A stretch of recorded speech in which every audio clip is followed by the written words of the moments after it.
Hello மக்களே!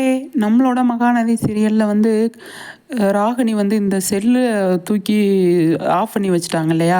விஜய் வந்து phone பண்ணாலும் எடுக்க முடியாத அளவுக்கு காவேரி வந்து அது தெரியாது. காவேரிக்கு இந்த மாதிரி ராகினி பண்ணி வச்சது. அத வந்து காவேரி கண்டுபிடிச்சிடுறாங்க. கண்டுபிடிச்சிட்டு பயங்கரமா வந்து சம்பவம் பண்றாங்க ராகினிய. அப்ப விஜய் இருக்காரு. விஜய்க்கு தெரியாம விஜய் பயங்கரமா 2 பேர் காவேரியும் விஜயும் வந்து பயங்கரமா டென்ஷன் ஆயிட்டு, காவேரி வந்து பயங்கரமா வந்து ராகினிய வந்து வெளுத்து வாங்குறாங்க. அதுக்கப்புறமா போய் ராகினி அவங்க அப்பாட்ட சொல்கிறாங்க, நம்ம பண்ணுன விஷயம் வந்து சொதப்பிடுச்சு. காவேரி தான் ஜெயிச்சிருக்கா இந்த தடவை. வெண்ணிலாவை கூட்டு வந்து நம்ம அவளை தோக்கடிக்கணும்னு நினச்சோம்.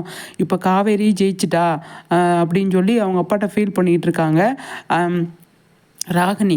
இந்த பக்கம் பார்த்தீங்க அப்படின்னா காவேரியும் விஜயும் வந்துட்டு, நீ இவ்வளோ வேலை பண்ணியிருக்கியா, நீ இந்த வீட்டில் இருக்கக்கூடாது, கிளம்பு அப்படின்னு சொல்லி பயங்கரமாக வந்து சண்டை போட்டு ராகினியை வந்து துரத்தி விட்டுறாங்க.